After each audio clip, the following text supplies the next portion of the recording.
fabled heat, where magic meets desire. Subscribe to ignite the fantasy. The elevator doors slid shut with a soft whoosh, sealing us in a mirrored box of oppressive silence. It wasn't a comfortable silence, not the kind that settled between people at ease. This was a charged quiet, thick with unspoken things. I could see Alina in the polished steel, a ghost of herself, her reflection mirroring my own tense posture. Every rapid rise and fall of her chest was visible, the delicate pulse at her throat a frantic drumbeat. She hadn't said a word since we'd stepped inside, hadn't met my gaze. I'd been trying to read her, to decipher the storm brewing behind those emerald eyes, but she was a locked fortress. My knuckles brushed the small of her back, a fleeting, accidental contact, or so I told myself. I'd been adjusting my tie, a ridiculous gesture considering the casual nature of our arrangement, but the lie felt flimsy even to my own ears. I didn't believe in accidents, not anymore, not when it came to Alina. Her sharp, almost painful inhale filled the small space, a tiny sound that felt amplified 100 times over. The scent of her perfume, something floral and subtly spicy, invaded my senses, making my head swim. "Don't," she whispered, the sound barely audible above the hum of the elevator mechanism. It was a plea, a warning, a fragile attempt to maintain control, but her body betrayed her. Her hips pressed backward just a fraction, but enough to meet my palm with a yielding warmth. Silk. Her dress was silk, a deep sapphire blue that did nothing to hide the pale perfection of her skin. It felt like a deliberate provocation, a silent invitation. The numbers above the door began to climb, each one a slow, agonizing tick of the clock. 2021, I told myself to move my hand, to respect her unspoken boundary, but my fingers were already obeying a different command. My other hand found her waist, the silk cool and smooth beneath my touch. I didn't squeeze, didn't tighten my grip, just rested there, feeling the delicate curve of her spine.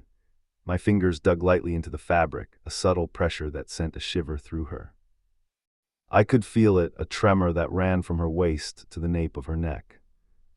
Her head fell against my shoulder, her dark hair brushing my cheek. The weight of it was surprisingly grounding, a small anchor in the swirling chaos of my desire. Her lips parted slightly, a delicate rosebud offering itself to the sun. I could see the faint pink of her tongue, the subtle curve of her upper lip. It was a dangerous view, one that threatened to unravel all my carefully constructed restraint. At floor 28, she finally turned, her eyes locking with mine. They were wide, filled with a mixture of fear and something else, something that mirrored the longing in my own heart. There was no more resistance in her gaze, no more attempt to build walls, just a raw, vulnerable plea. My mouth crashed onto hers before the ding of the 30th floor could even register. It wasn't gentle, not at first. It was a desperate claiming, a culmination of weeks of stolen glances and suppressed touches. The taste, it was unexpected. Whiskey from the drink she'd had earlier mingled with the sweetness of her own natural flavor. And beneath that, a hint of something darker, something akin to regret. It was a perfect combination, intoxicating and damning all at once. Her nails scored my neck, not violently, but with a possessive urgency. A small, sharp sting that only fueled the fire. I deepened the kiss, my tongue tracing the seam of her lips, coaxing her to open further. I could feel her pulse matching mine, a frantic rhythm against my own. I backed her against the mirrored wall, the cool steel a stark contrast to the heat building between us. "We can't," she gasped between kisses, the words muffled against my mouth. It was a weak protest, a desperate attempt to cling to reason, but her body was screaming a different story. Her arms wrapped around my neck, pulling me closer, her fingers tangling in my hair. My teeth found her earlobe, a gentle nibble that sent a shudder through her. "We already did," I murmured against her skin, my voice rough with desire. The words were a confession, an acknowledgement of the inevitable. We decrossed a line, shattered a boundary, and there was no going back. The elevator shuddered, a sudden, jarring movement that broke our connection. The lights flickered, then died, plunging us into darkness. A collective gasp escaped our lips. The emergency lights kicked in, casting an eerie, red glow over the mirrored walls. In the dark, with the elevator suspended between floors, her hands told the truth her mouth denied. They moved with a newfound confidence, tracing the lines of my back, sliding down my chest, finding the hard ridge of my abdomen. They weren't pushing me away. They were pulling me closer, demanding more. Her fingers laced through mine, her grip firm and unwavering.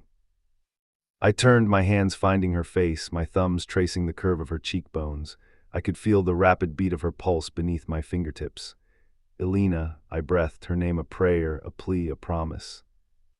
She didn't answer, didn't need to. Her lips found mine again, and in the darkness, surrounded by the silence and the scent of her perfume, we surrendered to the inevitable.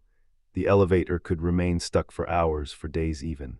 In that moment, suspended between worlds, I didn't care. All that mattered was her, and the intoxicating truth that we were finally, irrevocably, lost to each other.